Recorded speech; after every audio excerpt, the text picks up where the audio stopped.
السلام علیکم ورحمۃ اللہ وبرکاتہ۔ ان الحمد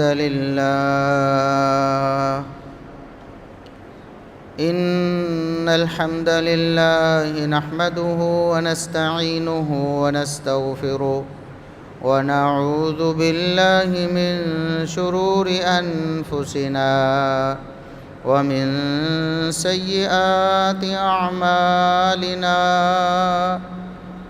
من يهده الله فلا مضل له ومن يضلل فلا هادي له أشهد أن لا إله إلا الله وحده لا شريك له وأشهد أن محمدًا عبده ورسوله اللهم صل على محمد وعلى آل محمد كما صليت على إبراهيم وعلى آل إبراهيم إنك حميد مجيد اللهم بارك على محمد وعلى آل محمد كما باركت على إبراهيم وعلى آل إبراهيم إنك حميد مجيد أما بعد فيا أيها الناس ألا إن خير الحديث كتاب الله وخير الهدي هدي محمد صلى الله عليه وسلم وشر الأمور محدثاتها وكل محدثة بدعة وكل بدعة ضلالة أعوذ بالله السميع العليم من الشيطان الرجيم من همزه ونفخه ونفثه بسم الله الرحمن الرحيم إن أول بيت وضع للناس للذي ببكة مباركا وهدى للعالمين فيه آيات بينات مقام إبراهيم ومن دخله كان آمنا ولله على الناس حج البيت من استطاع إليه سبيلا ومن كفر فإن الله غني عن العالمين۔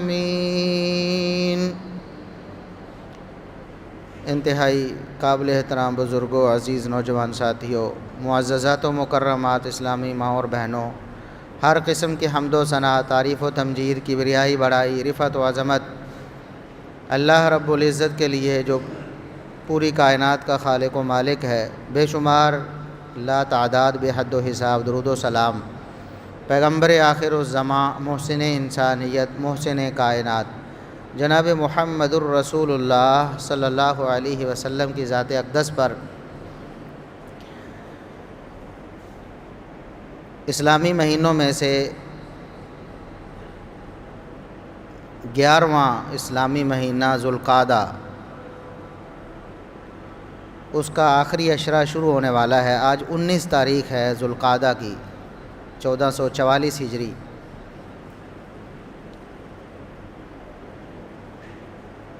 اور ذوالقعدہ ان مہینوں میں سے ہے جنہیں حج کے مہینے کہتے ہیں، اور ہمارے اس موجودہ دور کے ماحول کے مطابق حج کی جو روانگی ہے وہ اس مہینے میں ہوتی ہے، ویسے تو قرآن کریم نے ذکر کیا الحج اشہر معلومات کہ حج کے معلوم مہینے ہیں، یعنی حج کے مہینے مقرر ہیں، معلوم ہیں سب لوگوں کو۔ قرآن کریم کی اس آیت سے مراد شوال، ذوالقعدہ اور ذوالحجہ، یہ 3 مہینے ہیں۔ ذوالحجہ کے پہلے 10 دن اور اس کے بعد 2-3 دن کچھ اور مناسک ہوتے ہیں اور پھر حج کا اختتام ہو جاتا ہے۔ 3 مہینے اس لیے تھے کہ اس دور میں ذرائع آمد و رفت اس قدر تیز نہیں تھے، لوگوں نے مہینوں کا سفر کر کے آنا ہوتا تھا پوری دنیا کے مختلف خطوں سے۔ تو شوال سے وہ شروع کرتے اپنے سفر کو، حج کے لیے سفر کرتے، پھر پہنچتے ذوالقعدہ میں پہنچتے اور پھر ذوالحجہ میں ان کا حج اختتام تک پہنچتا۔ ہمارے ہاں چونکہ اب ترقی ہو گئی ہے اور ذرائع آمد و رفت بہت آسان ہو گئے ہیں، اس لیے عموماً ذوالقعدہ میں ہی لوگ حج کے لیے روانہ ہوتے ہیں۔ اللہ رب العزت نے جو عبادات انسانوں پر مقرر اور لازم کی ہیں، ان میں حج ایک امتیازی حیثیت رکھتا ہے۔ نبی کریم صلی اللہ علیہ وسلم نے فرمایا بنی الاسلام علی خمس، اسلام کی بنیاد 5 چیزوں پر ہے۔ 5 بنیادیں ہیں اسلام کی جن پر اسلام کی پوری عمارت کھڑی ہے۔ سب سے پہلی بنیاد توحید و رسالت کی گواہی ہے، اس کے بعد نماز، پھر روزہ، پھر حج اور زکوٰۃ۔ جس طرح توحید و سنت کے بغیر اسلام قائم نہیں رہتا، جس طرح نماز کے بغیر اسلام کا کوئی تصور نہیں، اگرچہ آج کے دور میں مسلمانوں نے ایسا اسلام بنا لیا ہے اپنے لیے جس میں نماز کی کوئی حیثیت نہیں۔ وہ سمجھتے ہیں کہ نماز کے بغیر بھی ہم مسلمان ہیں، لیکن کتاب و سنت کی نصوص واضح فرامین اللہ اور اس کے رسول صلی اللہ علیہ وسلم کے، وہ بتاتے ہیں کہ نماز کے بغیر اسلام کا کوئی تصور نہیں، کیونکہ یہ بنیاد ہے۔ جب بنیاد ہی آپ نے ختم کر دی ہے، اوپر عمارت کیسی کھڑی کریں گے؟ تو جس طرح نماز فرض ہے، اسی طرح روزے اللہ رب العزت نے فرض کیے ہیں، اسی طرح حج بھی فرض کیا ہے، زکوٰۃ بھی فرض ہے۔ جن لوگوں کو اللہ رب العزت نے اتنا مال دیا ہے جو نصاب کو پہنچتا ہے، سال گزرتا ہے، یا جو لوگ کھیتی باڑی کرتے ہیں، فصل کاٹتے ہیں اور ان کی فصل نصاب کو پہنچتی ہے، تو یہ اللہ رب العزت کی طرف سے فرض کردہ 5 بنیادیں ہیں جن کے بغیر اسلام قائم نہیں رہتا۔ تو حج ان 5 بنیادی ارکان میں سے ایک رکن ہے۔ ہمارے ہاں عمومی طور پر بہت زیادہ سستی اور کاہلی سے کام لیا جاتا ہے۔ نماز لوگ پڑھ لیتے ہیں جن کو اللہ نے توفیق دی ہے، اگرچہ اس میں بھی بہت سستی ہے۔ روزے رکھ لیتے ہیں، اگرچہ اس میں بھی بہت سستی ہے۔ لیکن حج کے حوالے سے سستی انتہا کو پہنچی ہوئی ہے۔ گویا ہماری زندگی میں تو گویا حج جیسی کوئی عبادت فرض ہے ہی نہیں۔ مسلمانوں نے ہمارے اس ماحول معاشرے میں حج کے بارے میں کبھی سنجیدگی سے سوچا ہی نہیں۔ جس طرح زکوٰۃ کے بارے میں ہے کہ جس کے پاس استطاعت یعنی مال ہے نصاب کا، اس پر زکوٰۃ فرض ہے، اور اگر وہ سال گزرنے پر اپنے مال کی زکوٰۃ ادا نہیں کرتا تو اس کے مال میں حرام کی ملاوٹ ہو جاتی ہے، اس کا مال حرام ہو جاتا ہے، اور ایک ایک لمحے میں وہ اللہ کے ہاں مجرم ٹھہرتا ہے۔ بالکل ایسے ہی جس کے پاس حج کی استطاعت ہے، وہاں جانے کے وسائل اور اسباب آ گئے ہیں، اس کے بعد ایک ایک لمحہ اس کا اللہ کی نافرمانی میں گزرتا ہے، کیونکہ اللہ رب العزت کے عائد کردہ ایک فریضے کو اس نے جان بوجھ کر لیٹ کیا ہوا۔ ایک لمحہ برابر بھی اگر آج آپ کے پاس مال آ گیا ہے، آپ کے پاس استطاعت ہے اور آپ حج پہ جا سکتے ہیں اور ممکن ہے تو اسی سال آپ کو حج پہ جانا ہو۔ اگر اس سال ممکن نہیں تو اگلے سال تو لازماً آپ جائیں گے، اور اگر آپ نہیں جاتے استطاعت کے باوجود تو پھر گویا آپ کے اسلام کی عمارت کھڑی نہیں ہے، وہ ڈھہ گئی ہے، کھڑی نہیں رہ سکتی ایسے شخص کے اسلام کی عمارت جس کے پاس استطاعت بھی ہے، اس کے باوجود وہ حج کرنے نہیں جاتا۔ مال اللہ نے دیا ہے، اسباب اللہ نے دیے ہیں، ترقی خوشحالی اللہ نے دی ہے، جائیداد اللہ نے دی ہے، بینک بیلنس اللہ نے دیا ہے، اور حج بھی اللہ نے فرض کیا ہے۔ جیسے ہی آپ کے پاس استطاعت آتی ہے آپ فوراً حج کے لیے روانہ ہو جائیں۔ اور یہاں یہ بھی یاد رکھیں، ایک شخص کے پاس پیسے تھوڑے ہیں، وہ سمجھتا ہے کہ میں پرائیویٹ طور پر حج کے لیے نہیں جا سکتا، حکومت جو سرکاری طور پر حج کا کوٹا دیتی ہے اس میں 2, 3, 4, 5 لاکھ کی رعایت ہوتی ہے، تو میں اس میں پیسے دوں گا تو میں حج پہ جا سکتا ہوں۔ ٹھیک ہے، وہ تو ٹرائی کرے، جیسے پہلے سالوں میں ہوتا ہے، قرعہ اندازی ہوتی تھی، اس سال تو وہ بھی نہیں ہوئی، جنہوں نے درخواست دی تھی سارے ہی چلے گئے، بلکہ کوٹا ابھی پڑا تھا۔ لیکن بالفرض اگر ایسا ہو کہ حج سبسڈی کے تحت آپ جا سکتے ہیں، حج سبسڈی کے بغیر آپ کے پیسے کم ہیں، تو ٹھیک ہے آپ قرعہ اندازی میں شامل ہوں، اور اگر آپ کا نام نکلتا ہے تو اس سال، ورنہ اگلے سال چلے جائیں۔ لیکن اگر آپ کے پاس اتنی استطاعت ہے کہ آپ سبسڈی پروگرام کے اندر شامل ہوئے بغیر پرائیویٹ طور پر اس سال حج پہ جا سکتے ہیں، تو آپ پر حج پہ جانا فرض ہے، کیونکہ اللہ رب العزت نے فرض کیا ہے۔ اب کئی لوگ جب یہ ایک سہولت تھی یا سستا کو پروگرام تھا تو انتظار کرتے تھے، پیسے بھی ہیں، سارا کچھ ہے، کروڑوں روپے کے مالک ہیں، لیکن پھر بھی درخواست دیجیے میرا تو نام نہیں آیا۔ بھئی نام نہیں آیا تو آپ پرائیویٹ طور پر چلے جائیں، 1, 2, 3 لاکھ زیادہ لگ جائیں گے، لیکن یہ اللہ کا فریضہ ہے جو آپ نے ہر حال میں پہلی فرصت میں ادا کرنا۔ اور ہمارے یہاں تو شاید جو لوگ سمجھتے ہیں کہ حج فرض ہے، واقعی کوئی احساس ہے، وہ بھی سمجھتے ہیں کہ بوڑھے ہو کر جانا ہے ہم۔ جب بوڑھے ہو جائیں گے نا، 70 سال کے بعد کہیں کوئی پروگرام بنائیں گے، ابھی تو جوان ہیں، ابھی اولادیں جوان ہوں گی، بچے پڑھ رہے ہیں، بچوں کی شادیاں ہوں گی، پہلے یہ فرض ادا کریں گے تو پھر وہ فرض ادا کریں۔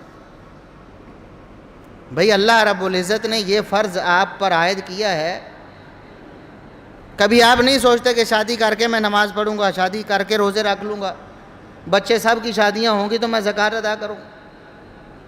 یہ اللہ کا فریضہ ہے، وہ جو فرض ہم نے بنا لیے ہیں وہ بھی فرض، لیکن ان کو ہم نے رسوم و رواج کے اندر لپیٹ کر اتنا بھاری کر لیا ہے، خام خواہ جو کام چند ہزار میں ہو سکتا ہے ہم نے اس کو لاکھوں میں بلکہ ملینز میں کر دیا ہے، 10 لاکھ لگا دیتے ہیں اس پر۔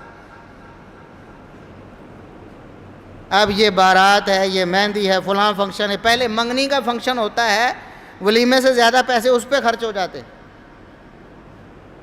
جو کہ اسلام میں سراسر اسراف ہے، سراسر فضول خرچی ہے اور شیطانی کام ہے، اس پر ہم اپنے پیسے لگاتے ہیں، اور حج کے بارے میں بہانہ بنایا ہوا ہے جی پہلے یہ فرض ادا ہوں گے۔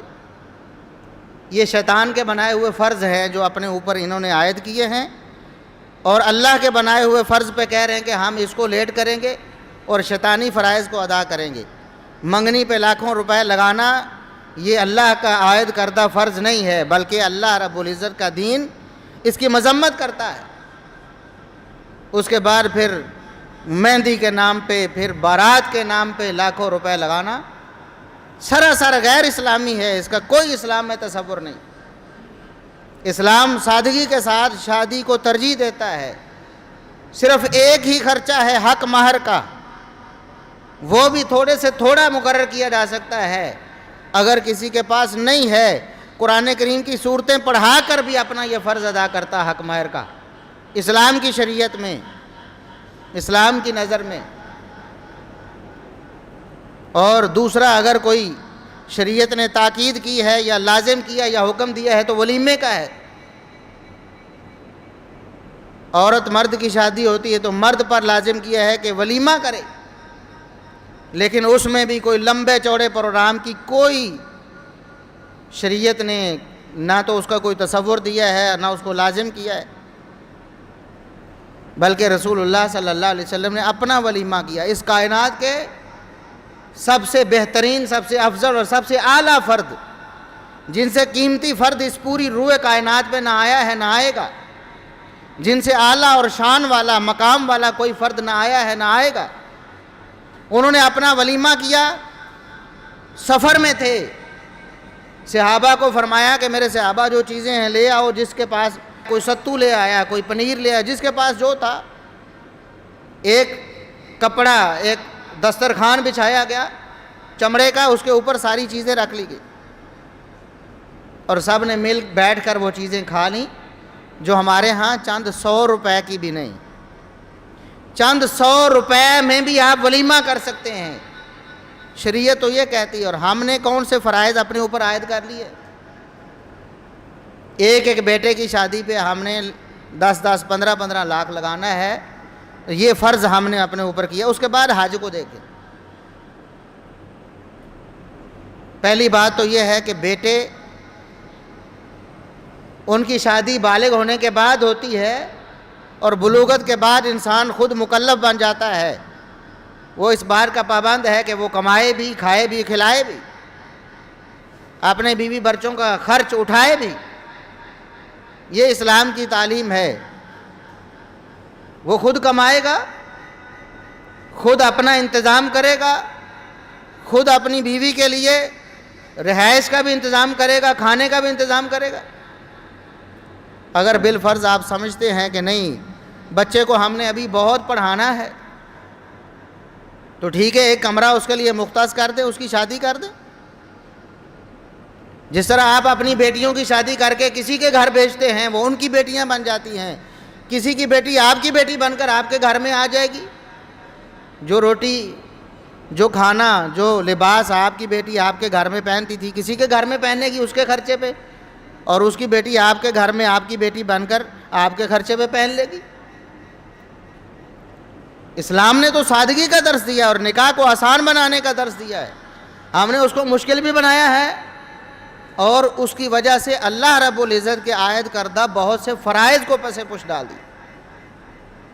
حج کا تعلق کسی کی شادی سے نہیں، کسی بچوں کی شادی سے نہیں، بچیوں کی شادی سے نہیں، بالکل یہ اللہ رب العزت کا عائد کردہ فریضہ ہے۔ جب آپ اللہ رب العزت کا یہ فریضہ ادا کریں گے تو اللہ رب العزت آپ کے لیے تمام راہیں آسان فرما دے، کیونکہ اللہ رب العزت نے جو دیا ہے آپ کو، پہلے بھی اللہ نے دیا ہے، بعد میں بھی اللہ نے دینا ہے۔ ایک مبارک سفر کریں گے آپ، اللہ رب العزت کے گھر میں، بیت اللہ میں جائیں گے، وہاں جا کر آپ مناجات کریں گے، فریادیں کریں گے، اللہ کی عبادت کریں گے، دعائیں کریں گے، اللہ کو منائیں گے، وہاں روئیں گے، وہاں آپ طواف کریں گے، وہاں آپ نفل نوافل پڑھیں گے، تو انشاءاللہ اللہ رب العزت آپ کی جو تنگیاں ہیں، پریشانیاں ہیں، جو مصیبتیں ہیں، اللہ رب العزت انہیں ختم فرما دے۔ تو اس فریضے کے بارے میں عرض یہ کر رہا تھا کہ ہمارے ماحول معاشرے میں یہ سمجھ لیا گیا ہے کہ بوڑھے ہو کے جانا ہے، عمرے پہ جانا ہے یا حج پہ جانا ہے تو بوڑھے ہو کے جانا ہے، اور بوڑھے ہو کے جانا پھر نہ کوئی عبادت کا وہاں اس طرح کا مزہ، نہ آپ پیدل چل سکیں، نہ آپ صحیح طرح طواف کر سکیں، اتنی زیادہ بیماریوں نے آپ کو گھیرا ہوا ہے، کہیں شوگر ہے، کہیں بلڈ پریشر ہے، کہیں گھٹنوں کا درد ہے، چلا نہیں جاتا، اور اس وقت آپ کہتے جی میں حج پہ جا رہا ہوں یا میں عمرے پہ جا رہا ہوں۔ بھی اللہ رب العزت کا فریضہ آپ نے ادا کرنا ہے، پورے شوق کے ساتھ، پورے جوش کے ساتھ، پوری قوت اور طاقت کے ساتھ آپ اللہ رب العزت کے دربار میں حاضر ہو، وہاں جا کر آپ طواف بھی کریں، وہاں سعی بھی کریں، وہاں آپ اللہ رب العزت کے شاعر کو دیکھیں، وہاں آپ مکہ کو دیکھیں، وہاں مدینہ کو دیکھیں، اللہ رب العزت کی جو نشانیاں ہیں وہاں ان کو دیکھیں۔ یہ تب ممکن ہوگا جب آپ اپنی صحت کی حالت میں وہاں جائیں گے۔ ٹھیک ہے، کوئی بیمار ہو تب بھی جا سکتا ہے، کوئی بوڑھا ہے تو وہ بھی جا سکتا ہے، پابندی تو نہیں ہے، لیکن اس کا یہ مطلب نہیں کہ آپ اپنے آپ کو بوڑھا کریں اور پھر اتر جائیں، اتنی دیر انتظار کریں اور اللہ رب العزت کے مجرم بنے رہیں ہر لمحے اتنے سال۔ آپ کے پاس 30 سال کی عمر میں اگر اسباب اور وسائل آ گئے ہیں اور 60 سال کی عمر میں آپ جا رہے ہیں تو آپ سوچے تو صحیح، 30 سال اللہ کے مجرم بن کر آپ نے زندگی بسر کی۔ اللہ 30 سال پہلے سے آپ کو کہہ رہا ہے کہ آپ پر حج فرض ہے، لیکن آپ ٹاس سے بس نہیں ہو رہے۔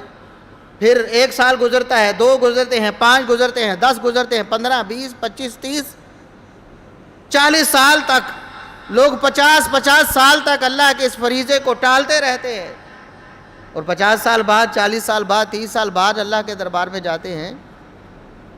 تو یہ اللہ رب العزت کا فریضہ ہے، اور کتنی بڑی وعید ہے۔ سیدنا عمر بن خطاب رضی اللہ عنہ فرماتے ہیں،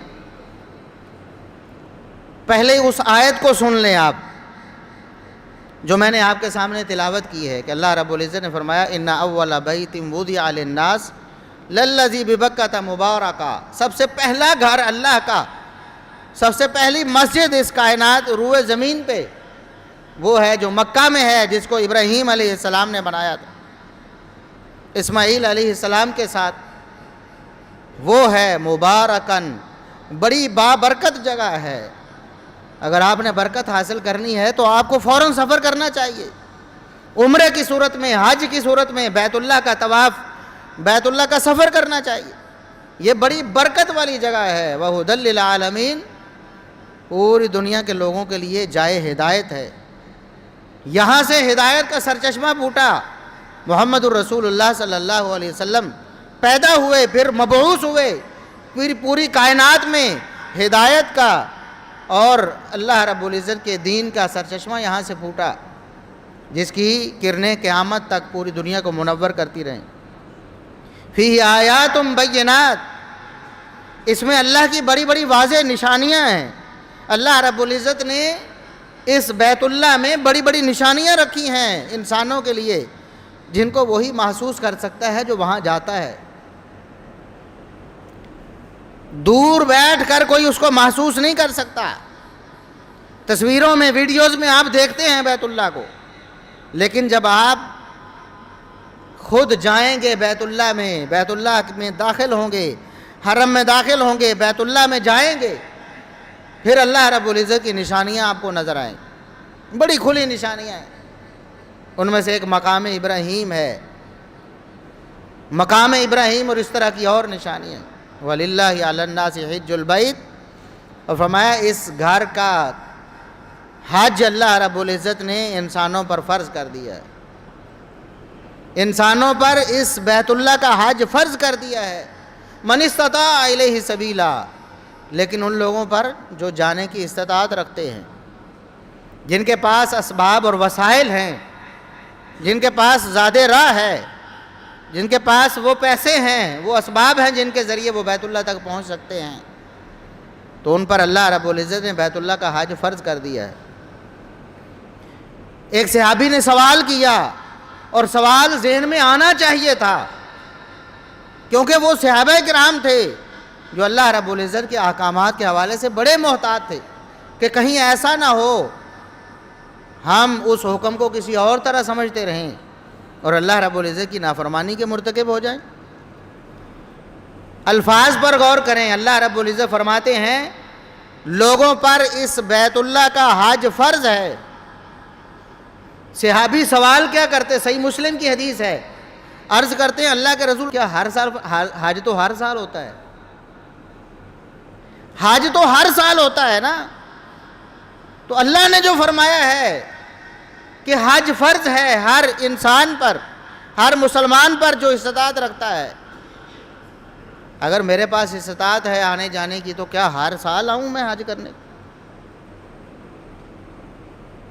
محمد الرسول اللہ صلی اللہ علیہ وسلم فرماتے ہیں میرے صحابی اگر میں کہہ دیتا ہاں تو پورے مسلمانوں پر، تمام انسانیت جو کلمہ پڑھنے والے ہیں میرے، قیامت تک سب پر ہر سال جن کو استطاعت ملی ہے حج پر آنا فرض ہو جاتا۔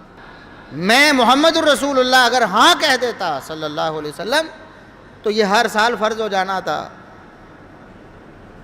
لیکن اللہ رب العزت کی رخصت یہ ہے کہ اگر آپ نے زندگی میں ایک دفعہ حج کر لیا ہے، صرف ایک دفعہ، اور آپ کے پاس استطاعت ہر سال کی ہے، تو ہر سال بھی آپ پر جانا فرض نہیں، بس ایک دفعہ کرنے سے فرض ادا ہو گیا، اس کے بعد جائیں گے، اللہ رب العزت سے اجر ضرور پائیں گے، لیکن اللہ نے فرض نہیں کیا ہے۔ یہ اللہ کا انعام ہے کہ ہر سال آپ پر فرض نہیں کیا۔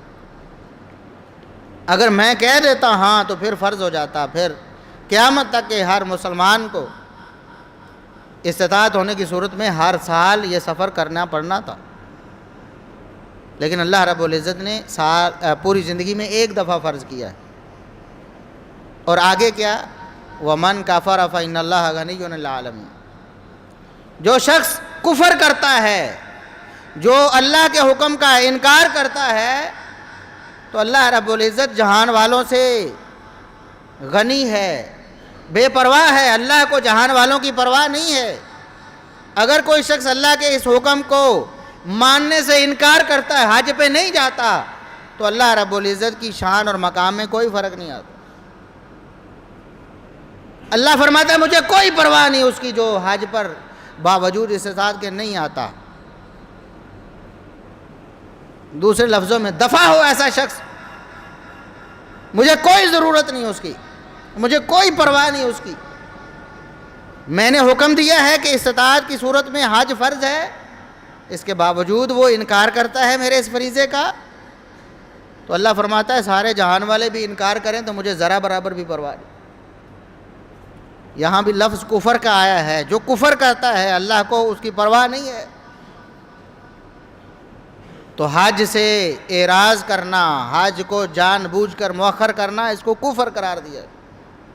اور اب سیدنا عمر بن خطاب رضی اللہ عنہ کا وہ قول سماعت فرمائے، جو قول اثر میں رسول اللہ صلی اللہ علیہ وسلم کی تعلیم ہے۔ اگرچہ عمر بن خطاب رضی اللہ عنہ نے یہاں یہ نہیں بتایا کہ رسول اللہ صلی اللہ علیہ وسلم نے یہ فرمایا ہے، لیکن عمر بن خطاب رضی اللہ عنہ ایسی خبر اپنی طرف سے نہیں دے سکتے، کیونکہ یہ اتھارٹی ہی اللہ اور اس کے رسول صلی اللہ علیہ وسلم کی ہے۔ فرماتے ہیں کہ من مات موسرا ولم یحج، جو شخص مال و دولت ہونے کی، مالدار ہونے کی حالت میں فوت ہو جاتا ہے حج کیے بغیر، اس کے پاس مال تھا، حج پہ جانے کی استطاعت تھی، لیکن حج پہ نہیں گیا، اسی حالت میں اس کی موت آ گئی ہے، فرمایا کوئی پرواہ نہیں، وہ مسلمان ہو کر بغیر حج کے مرا ہے یا یہودی عیسائی ہو کر مرا ہے، کوئی فرق نہیں۔ یہ خلیفہ راشد عمر بن خطاب رضی اللہ عنہ کا فرمان ہے۔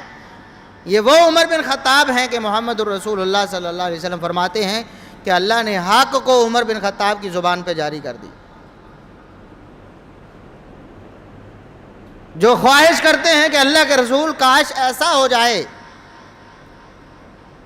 محمد الرسول اللہ صلی اللہ علیہ وسلم فرماتے ہیں کہ عمر میں اپنی مرضی سے کچھ نہیں کر سکتا، آپ کی خواہش بہت اچھی ہے، لیکن میں اللہ کی شریعت تو تب بناؤں گا جب اللہ کی وحی نازل ہوگی۔ اللہ وحی نازل فرما دیتا ہے کہ عمر بن خطاب نے جو کہا ہے اللہ کی بھی وہی منشا ہے، اس کو دین کا حکم بنا کر سب مسلمانوں پر لازم کر۔ وہ عمر بن خطاب فرماتے ہیں جو شخص مال دولت اسباب وسائل کے ہوتے ہوئے بھی حج کیے بغیر مر جاتا ہے، وہ جس حالت میں مرضی مرضے، مسلمان ہو کر اللہ کا یہ حکم ٹھکرا کر مرا ہے یا یہودی عیسائی ہو کر مرا ہے، کیا فرق ہے؟ اس لیے اللہ رب العزت کے اس فریضے کے حوالے سے اپنے آپ کو محتاط کریں۔ پہلی فرصت میں اللہ نے استطاعت دی ہے تو پہلی فرصت میں اللہ کے اس فریضے کو ادا کریں، اس کے بعد اپنی دنیا کے سارے کام کرتے۔ ہم اپنی پراپرٹی بناتے رہتے ہیں، بینک بیلنس بناتے رہتے ہیں، دکانیں مکان بناتے رہتے ہیں، ہم کوٹھیاں بنگلے بناتے رہتے ہیں، بڑی بڑی گاڑیوں کا انتظام کرتے رہتے ہیں، لیکن حج کی بات ہوتی تو کہتے ہیں ابھی تو بڑے فریضے پڑے ہیں. اب وہ فرض تو پہلے ادا ہوں, اس کے بعد یہ فرض بھی دیکھا جائے. یہ ایسا کلمہ ہے جو اللہ رب العزت کو انتہائی ناپسند ہے. اپنے بنائے ہوئے فرائض یا شیطان کے بنائے ہوئے فرائض جن کو آپ نے اپنے اوپر فرض کر لیا ہے, ان کی آڑ لے کر آپ اللہ کے فرض کو ٹھکرا رہے ہیں, اس کو ایک مذاق بنا رہے ہیں. یہ فرض ادا ہوں گے تو اس فرض کو بھی دیکھیں. اگر آپ کے پاس جوانی میں اللہ کے ہاں سے مال آ جاتا ہے, استطاعت آ جاتی ہے, وراثت میں ہی آپ کو اللہ نے بہت کچھ دیا ہے, پھر آپ کو 20-30 سال کا ہونے کی بھی ضرورت نہیں. بالغ ہوئے ہیں تو حج فرض ہو گیا ہے. ہر بالغ مسلمان پر حج فرض ہے زندگی میں ایک دفعہ. وراثت میں اللہ نے اتنا مال دے دیا ہے, کروڑوں کی دکانیں اور مکان مل گئے ہیں, فوراً حج پہ جانا ہے. فوراً حج پہ جانا ہے, چاہے 15 سال عمر ہے, 17 سال عمر ہے. اور اگر کمائی کر کے محنت کر کے وہ مال حاصل کیا ہے, تب بھی گاڑیاں اور بنگلے بنانے سے پہلے اللہ کے اس فرض کو ادا کریں. اللہ نے یہ فریضہ آپ پر عائد کر دیا ہے. گاڑی آپ کے لیے رکھنا فرض نہیں ہے, بنگلہ کوٹھی بنانا فرض نہیں ہے. سادہ سی چھت کے نیچے بھی آپ زندگی بسر کر سکتے ہیں, اور اسی طرح آپ مر کر جنت میں بھی جا سکتے ہیں. لیکن حج کو مؤخر کر کے, حج کو بے توقیر کر کے, اللہ کے اس فریضے کا انکار کر کے کس منہ سے اللہ رب العزت کے دربار میں جائے؟ بالکل نماز کی طرح, بالکل روزے کی طرح, بالکل زکوٰۃ کی طرح حج بھی فرض ہے آپ پر.